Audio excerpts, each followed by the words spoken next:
Je vous en remercie. Et on en vient aux vœux qui concernent les commerçants. Et la parole est à Pierre Lessia. Oui, merci Monsieur le maire. Je vais vous faire plaisir parce que voilà, non pas un vœu dit d'intention, mais un vœu qui comporte de véritables propositions.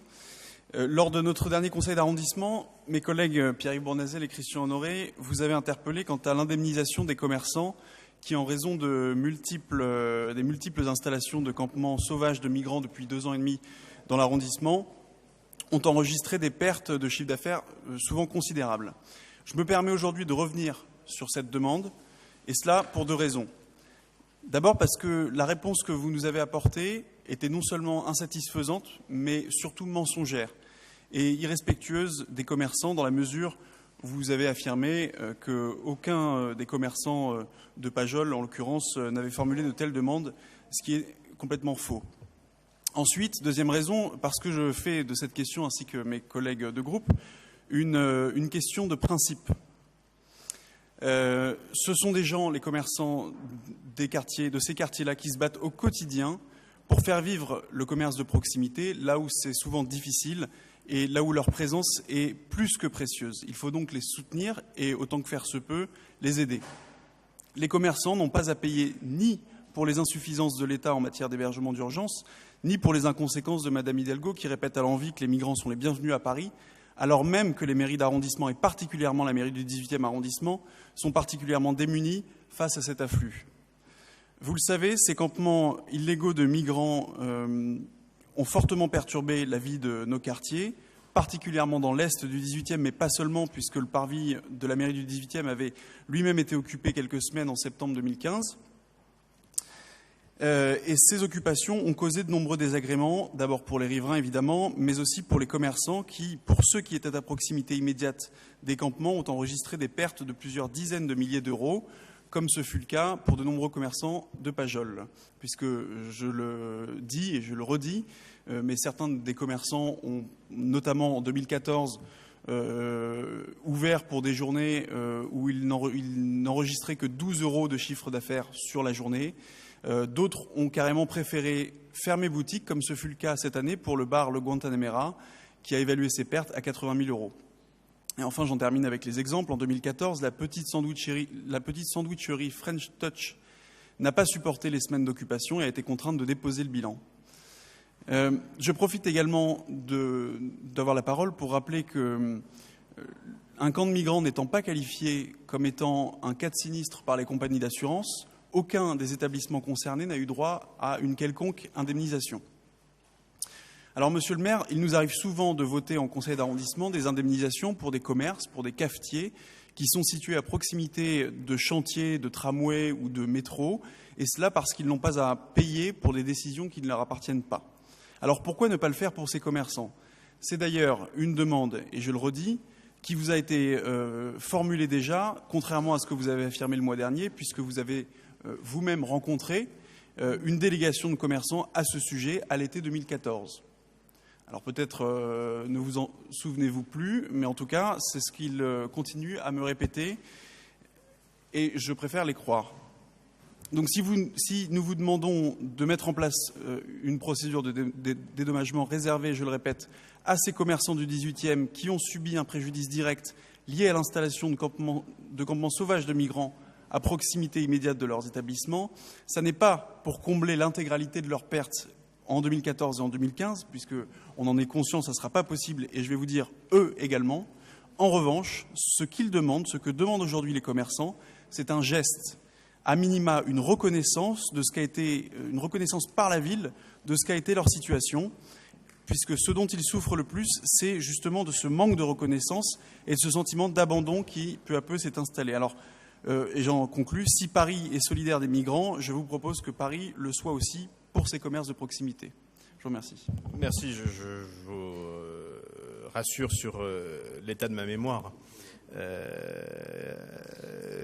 Je reçois régulièrement avec AFAF un certain nombre de délégations. Je suis évidemment extrêmement précis et prudent sur les éléments que j'évoque. Et très franchement, enfin, si des comptes rendus des rendez-vous que je fais dans mon bureau doivent avoir lieu ici, je préfère le faire moi-même. Parce que je vous rassure, ça évitera de dire des bêtises. Affaire de Gabellotto. Merci, monsieur le maire. Alors, je souhaite juste préciser que personnellement, et je pense que la municipalité est très fière d'accueillir le centre d'accueil à la porte de la Chapelle. C'était une initiative innovante et salutaire, d'autant plus quand on connaît la misère de ces gens-là et la façon dont ils ont pu occuper l'espace public, parce que ce ne sont pas des campements illégaux, mais c'est bien une situation due à des drames humains. À ce jour, je suis au regret de vous dire que nous n'avons pas de demande d'indemnisation formelle. Quant à cette réunion où j'étais, où monsieur le maire était, nous avons évoqué ça, enfin les commerçants ont pu évoquer ça, mais ils ne nous ont pas demandé d'indemnisation et ils ne nous ont pas ressollicité à ce propos. Pour plusieurs raisons. Parce que nous les avons rencontrés, nous les avons écoutés, nous leur avons expliqué et ils comprennent parfaitement la situation. Ils comprennent d'autant plus la situation qu'ils ont été les premiers à venir au secours de ces migrants. Ils ont été les premiers à créer des chaînes de solidarité et ils ont été les premiers à comprendre la situation dramatique que vivaient ces migrants-là. Donc, ils ne sont pas venus nous dire en préalable mon chiffre d'affaires baisse. Ils nous sont venus nous dire cette situation est intolérable, est inhumaine et il faut trouver des solutions. Après, sont venus se greffer effectivement des considérations beaucoup plus terre à terre, qui sont effectivement la perte de chiffre d'affaires. Mais je vous assure qu'il n'y a pas de demande, nous n'avons pas un courrier, nous n'avons pas un mail, nous n'avons pas une revendication dans ce sens-là. Par ailleurs, ils comprennent d'eux-mêmes que si effectivement les assurances n'ont pas de fonds pour ce type de sinistre, parce que ce sont des situations exceptionnelles, ce sont des situations qui sont graves, mais durables dans le temps, effectivement. Ils comprennent aussi qu'il n'y a pas de fonds. Quel type de fonds pourrait-on mobiliser pour ce type d'indemnisation-là? Qui, comment, quoi, comment évaluer la perte de chiffre d'affaires? Ce que vous citiez, citiez tout à l'heure sur l'ACRA, par exemple, ou sur les indemnisations quand il y a des travaux. Ces fonds-là existent avant même les travaux. On crée des fonds spécifiques pour indemniser les commerçants parce qu'on les connaît. On connaît les risques et on connaît la situation qui va engendrer, enfin la situation qu'engendre ce type de travaux-là. Donc les indemnisations sont calculées, budgétées et il y a des lignes budgétaires pour ça. Donc, on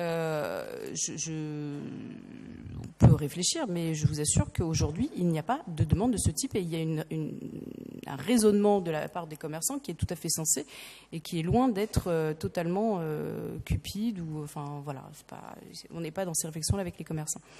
D'autre part, nous les avons accompagnés, nous sommes auprès d'eux. Je peux vous assurer qu'on a passé énormément de temps, d'une part pour les accompagner d'un point de vue psychologique, parce que la situation a été très difficilement vécue d'un point de vue humain sur le terrain.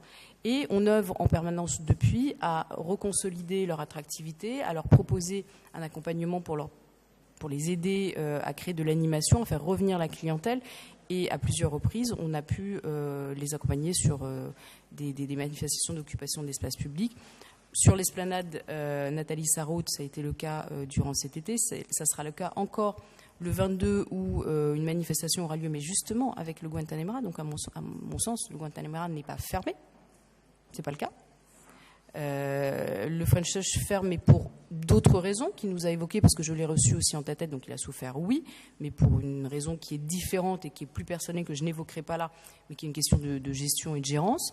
Donc voilà, à ce stade, c'est tout ce que je peux vous répondre. Je n'ai pas de demande à ce titre-là de commerçants. Je vous invite à retirer ce vœu parce qu'il n'est pas de circonstance. Donc j'espère avoir répondu à l'ensemble de vos questions. Merci beaucoup. Est-ce qu'il y a des explications de vote sur ce vœu? On va donc le mettre aux voix. Qui est pour? Qui est contre? Qui s'abstient? Il est rejeté.